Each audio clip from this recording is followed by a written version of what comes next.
Comenzar a conversar con el ministro de Justicia, Fernando Castañeda, a quien le damos la bienvenida. Por favor, Enrique.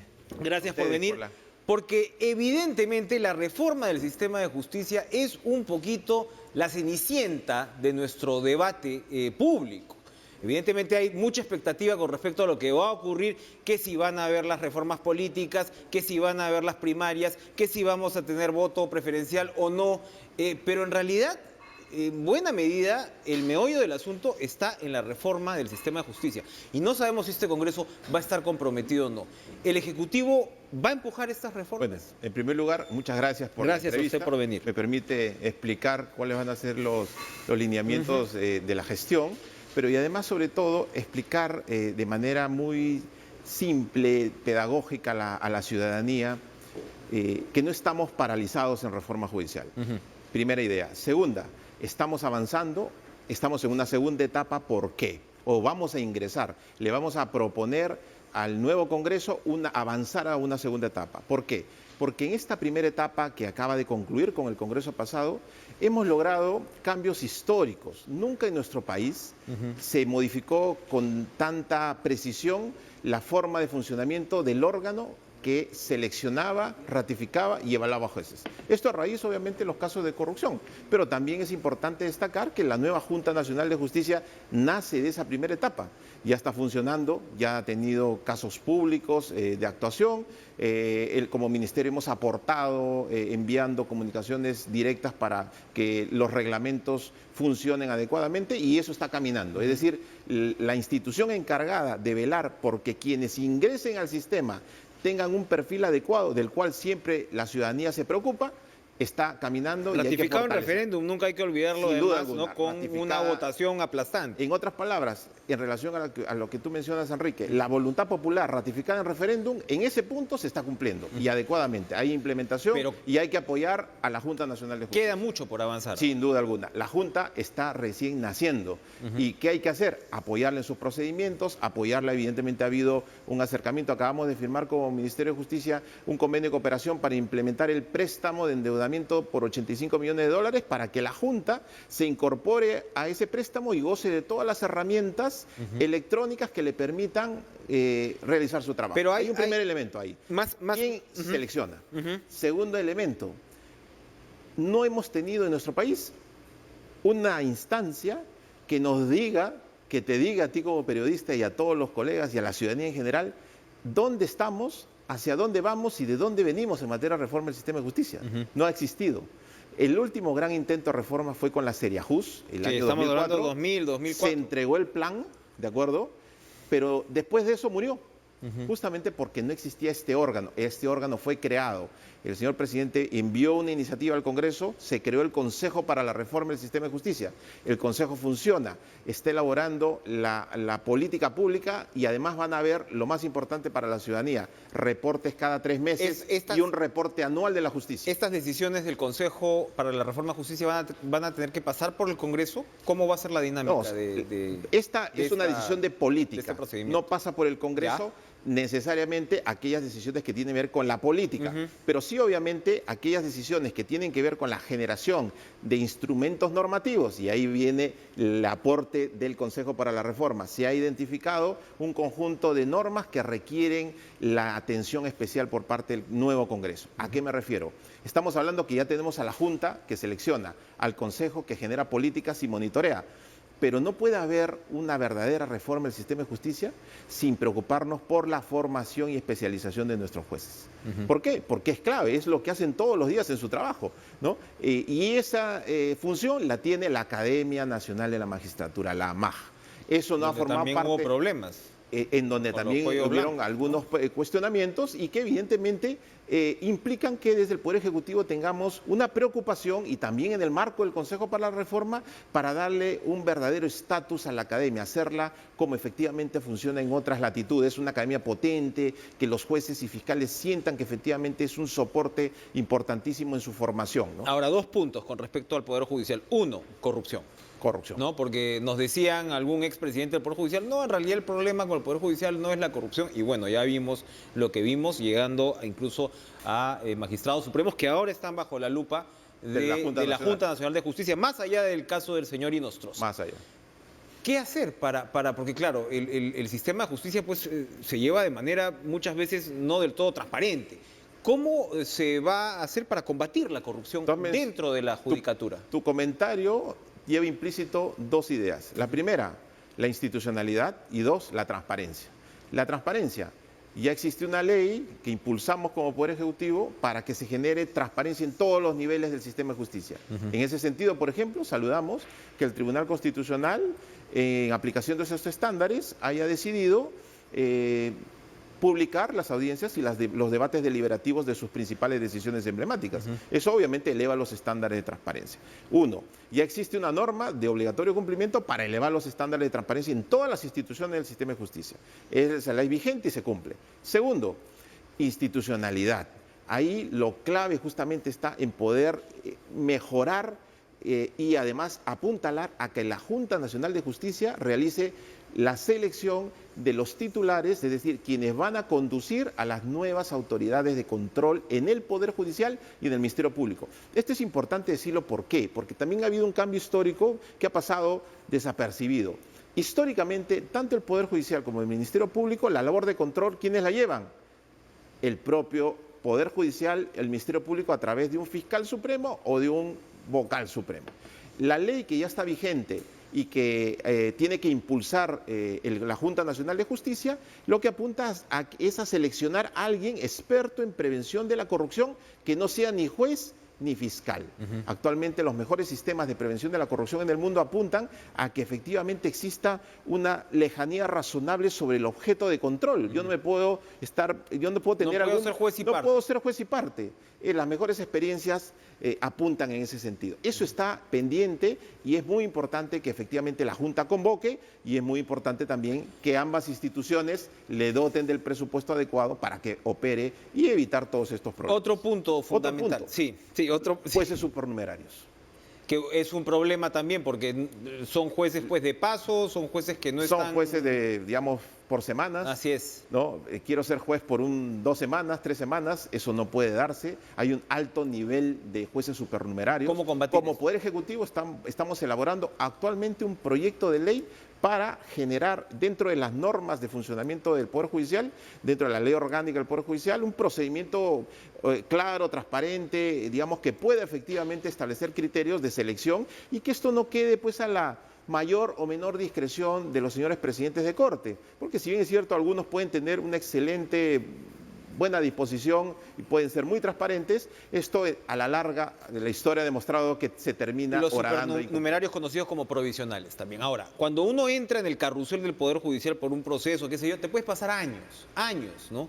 Otro punto clave, la demora. Y hay un sueño largamente acariciado de pasar pues esto a expedientes electrónicos. Así ¿no? es, exactamente. Y no llegamos a esto. ¿Dónde estamos llegando? ¿En qué punto? A ver. Estamos en lo siguiente. Efectivamente, nuestro país siempre ha carecido de dos, o sea, siempre, vamos a decirlo así, nuestros sistemas son escritos, presenta un documento y ese documento transita una cadena, y además son no electrónicos, es decir, no utilizamos la tecnología para armar la herramienta judicial, a diferencia de otros países donde uno puede ver las audiencias y claramente no ve la cantidad de expedientes amontonados. ¿Por qué? Porque todo está en el sistema electrónico, todo está ya pauteado, determinado, de forma tal que en otros sistemas se trabaja, incluso no ve gente en los palacios. ¿Por qué? Porque la gente se conecta desde su laptop, desde su computadora. Y los márgenes para hacer cosas raras se reducen muchísimo. Por ejemplo, 1. 2, la rapidez. ¿Qué hemos hecho? Hemos impulsado bajo el liderazgo del señor presidente de la República el Consejo para la Reforma, el préstamo con el Banco Mundial, con la finalidad de una vez tener todo el presupuesto adecuado para impulsar en todas las Cortes Nacionales. ¿En cuánto tiempo? En máximo 5 años ya debemos de tener el proceso judicial electrónico en todas las Cortes implementado. Ese es el plazo máximo de implementación. ¿Por qué digo plazo máximo? Porque actualmente ya se implementa en el Poder Judicial en 3 o 4 Cortes a modo de piloto, pero justamente no se avanzaba. ¿Por qué? Porque no había el financiamiento. El presupuesto del Poder Judicial que tiene asignado es insuficiente y por eso es que se ha apuntalado con este proyecto que nos va a permitir efectivamente avanzar a la modernidad de los procesos. Volviendo al tema de reforma que tiene que pasar por el Congreso, las bancadas, bueno, ya están formalmente acreditadas. Así es.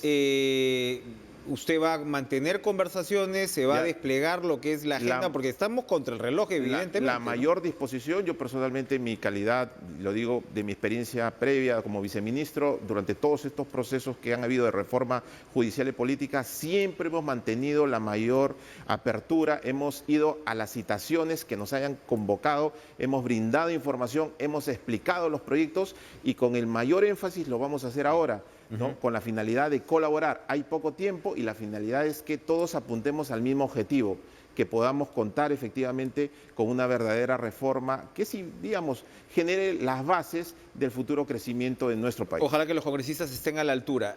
Lecciones del caso del ex procurador Jorge Ramírez. Si bien ustedes ya tienen un sistema nuevo con un procurador general autónomo y demás, evidentemente pues quedó en la ciudadanía la impresión de que muchas cucharas revolvían este asunto, ¿no? O sea, que en realidad había muchos actores. Lo que pasó además con el caso de Ramírez es que no se fue por el canal adecuado, que era el tema pues del sistema que está pues alrededor del MEF de resolución, se me ha ido el nombre porque es un poco complejo, pero el SICRESI, exactamente, ¿no? Entonces, ¿qué lecciones deja esto? ¿Cómo seguir adelante con el tema de la Procuraduría ad hoc y que de ninguna manera pues se vea afectado realmente lo que se debe hacer, que es llevar a la justicia a los involucrados?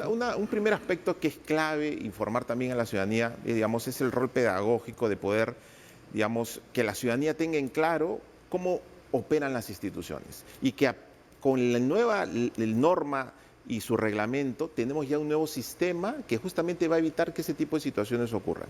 El nuevo Procurador General, el doctor Daniel Soria, es justamente el máximo responsable de todo este gran sistema de procuradores, que justamente va a poder, como bien se ha mencionado, él mismo lo ha mencionado, sentar las bases de la institucionalidad. 2, sentar la armonía y la coherencia entre las procuradurías, porque efectivamente cada procurador tiene un criterio, pero todo tiene que estar en función del interés general, del interés común. Ese es un gran elemento que hay que destacar y que el propio procurador, cuando asumió el cargo, dijo que iba a apuntalar a esos dos elementos, la institucionalidad y a que haya, digamos, armonía de criterios para poder apuntalar el sistema de defensa jurídica del Estado. Eso es un tema clave. Y el segundo tema está conectado con ello, el poder dar claridad sobre los límites de las competencias, ¿no? No se sabía hasta dónde llegaba el ministerio.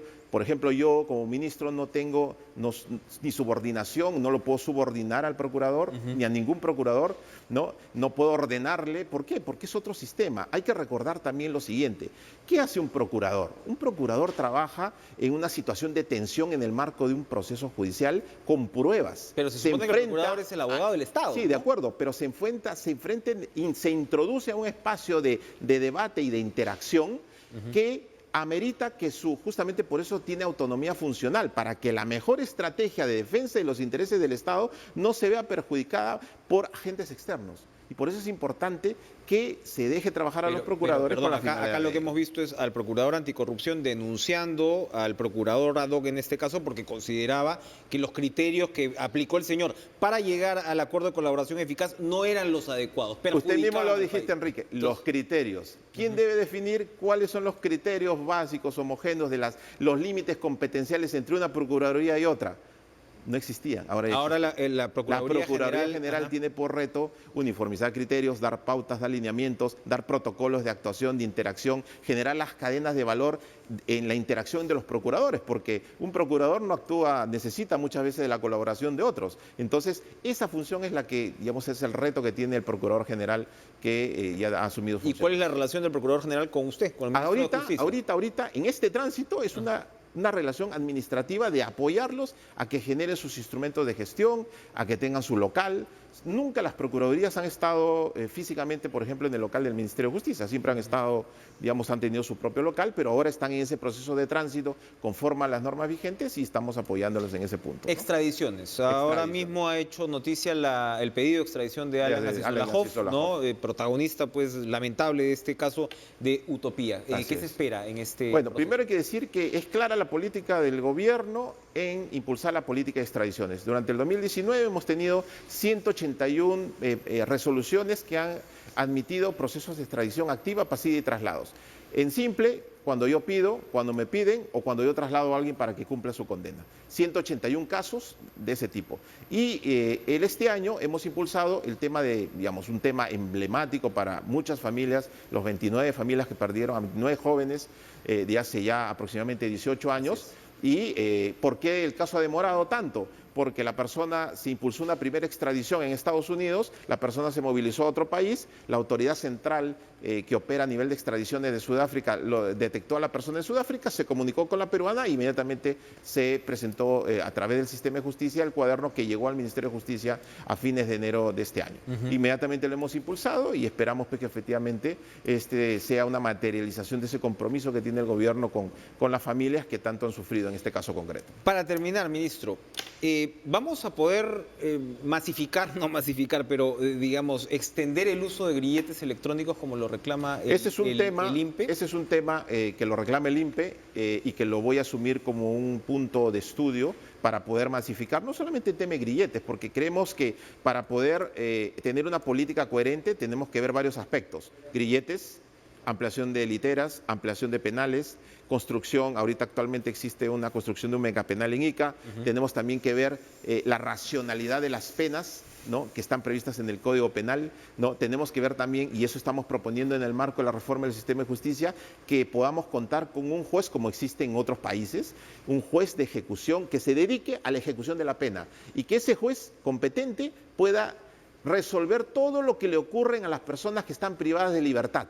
Es un juez especializado en el sistema penitenciario. Eso no lo tenemos. Lo ve difusamente cada juez. Y eso obviamente con los riesgos, pues obviamente que ya se conocen de lentitud, de falta de especialización, genera problemas para poder deshacinar las cárceles. Entonces, esto tiene que verse de forma integral. El tema de grilletes es un aspecto y que obviamente vamos a prestarle especial atención. No quiero terminar esta entrevista sin preguntarle sobre los planes desde el Ministerio de Justicia para combatir la violencia contra la mujer. Una primera propuesta clave que ahorita estamos elaborando es modificar la ley orgánica de la Policía Nacional, ya la hemos consultado a través de los cuadros técnicos, con la finalidad de que exista la especialidad de investigación criminal en casos de violencia contra la mujer. Actualmente no existe.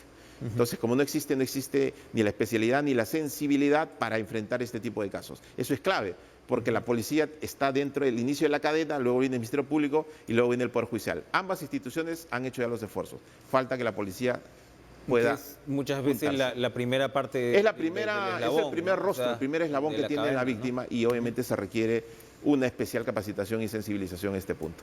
Simplemente concluyo que la ciudadanía esté, digamos, segura de que estamos avanzando, estamos en una segunda etapa, la mayor disposición y el diálogo del gobierno para que en este corto periodo el nuevo Congreso pueda sentar y acabar finalmente con la propuesta de reforma política y de reforma judicial que tanto necesita nuestro país. Gracias, Fernando Castañeda, ministro de Justicia. Suerte en su gestión como corresponde y como siempre, como estamos diciendo, corriendo contra el reloj. Vamos a ir a una pausa y regresamos con Cara a Cara.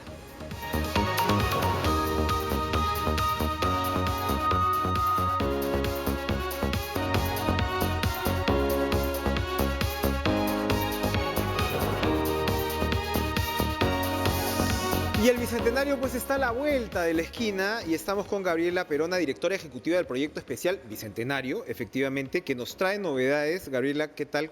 Gracias por venir, porque mañana comienza la segunda temporada de Modo Bicentenario aquí en TV Perú, que es un programa interesantísimo. Sí, Enrique, bueno, muchísimas gracias por la invitación. Sí, como tú dices, ya estamos casi entrando en una cuenta regresiva, un año y 4 o 5 meses nos llevan a julio del 2021, donde el Perú cumple 200 años de independencia. Y nos hemos organizado con una gran agenda conmemorativa que sucede en todo el territorio nacional y a partir del 2020 también en las comunidades de peruanos que están fuera de nuestro territorio. Y parte de nuestra gran agenda implica también llevar el Bicentenario a todos los hogares, ¿no? Modo Bicentenario es el programa televisivo que va a permitir no solo que los ciudadanos y ciudadanas puedan conocer qué estamos haciendo por todo el país en relación a nuestra agenda de conmemoración, es decir, a los concursos, las giras, los proyectos editoriales, la celebración de las efemérides, los parques bicentenarios, dónde va a ser, sino también tiene muchos hitos que nos permiten dentro del programa acercarnos a nuestra historia, acercarnos a los peruanos y peruanas que están haciendo patria de una manera ética, honesta, a través de las historias de los voluntarios o de los peruanos del Bicentenario. También nos va a permitir... Ahí tenemos las imágenes. Sí, ahí tenemos algunas de las Conducido imágenes. por la amiga y colega Paola Moreno. También nos va a permitir tener algunas secciones bien interactivas y divertidas. Estamos viendo a un grupo de famosos que va a comenzar a recorrer las aulas escolares para hablar de temas de historia, pero haciendo una reflexión actual también de cómo estos hitos siguen vigentes para pensar hoy los desafíos que tenemos. De eso se trata, ¿no? Me imagino del proyecto especial. Esto no es pues un museo, ¿no? No es una fecha, digo, museo en el sentido antiguo de la palabra, porque ahora los museos son muy interesantes, pero no es algo que está estático, no es un concepto guardado en viejos libros de historia. Es en realidad una plataforma para ir hacia adelante. Efectivamente. ¿No? Para pensarnos como país en qué estamos y sobre todo hacia dónde vamos. De repente, más que mirar hacia atrás, es una mirada hacia adelante. ¿Cómo está conceptualizado el proyecto? Nos estás narrando, digamos, todas las ramas que esto tiene, pero ¿cómo está pensado? Justamente creo que has dado en el clavo, ¿no? Nuestro Bicentenario se entiende como un proceso, si quieres llamarlo, de movilización nacional. ¿Alrededor de qué? Alrededor de justamente qué país, qué república queremos ser. Esta bisagra, si quieres llamarlo, nos permite traer los hitos tanto de la gesta de nuestra independencia, que es la efeméride que celebramos, como nuestro recorrido republicano, ¿no? Nuestros primeros 200 años, y tomar esos aprendizajes, evaluaciones, las positivas y también las negativas, para pararnos en el 2021, sobre todo con esa pregunta: ¿cómo queremos celebrar nuestro tercer siglo de república? ¿Qué país queremos ser? Entonces entendemos el Bicentenario no como un punto de llegada ni como una meta celebratoria. Entendemos el Bicentenario como un punto de partida hacia el tercer siglo de república.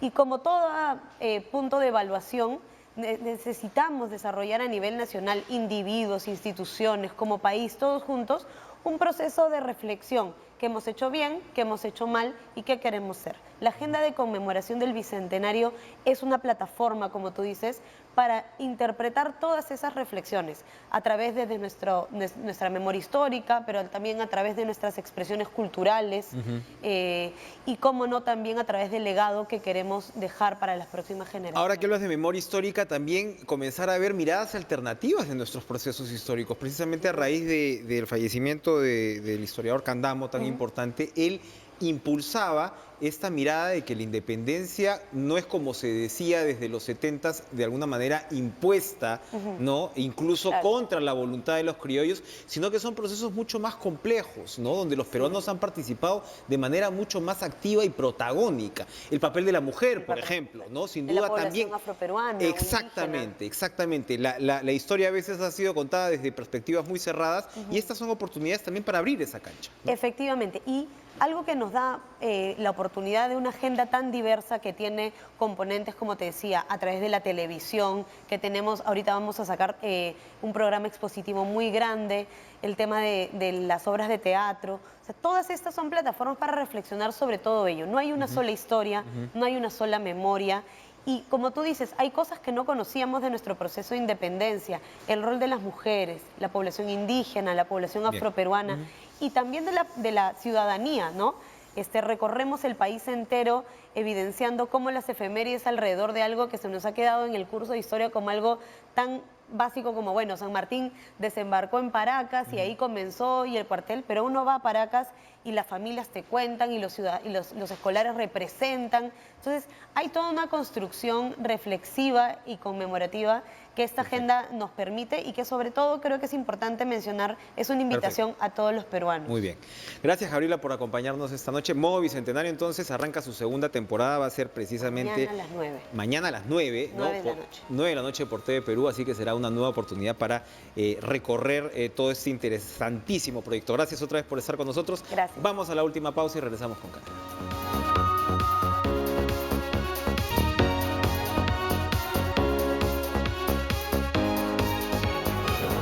Buenas noches, le doy el pase a mi compañero Lucho Trizat.